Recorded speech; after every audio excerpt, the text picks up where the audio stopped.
এখানে শুধুমাত্র আমল এবং আমল, আমল ছাড়া এখানে কোনো কাজ হবে না। কি বলেন?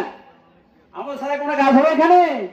এখানে আমল ছাড়া কোনো কাজ হবে না। অতএব সহি আমল আপনাকে আমাকে অবশ্যই করতে হবে, আমল ছাড়া কোনো কাজ হবে না।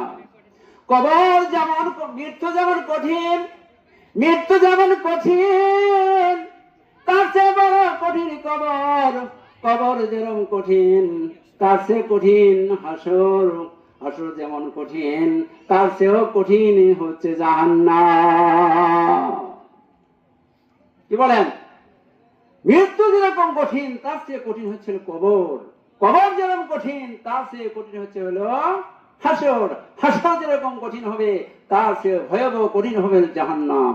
অতএব আমাদেরকে এখান থেকে বাঁচতে হলে অবশ্যই আমাদের আমল করতে হবে। কি বলেন? কবর এমন একটা ভয়াবহ জায়গা। হযরত ওসমান রাদিয়াল্লাহু তাআলা আনহু কবরের পাশে এমন করে কান্নাকাটি করেন, কান্নার কারণে তার দাড়িগুলি ভিজিয়া যাইত, তার দাড়িগুলি ভিজিয়া যাইত।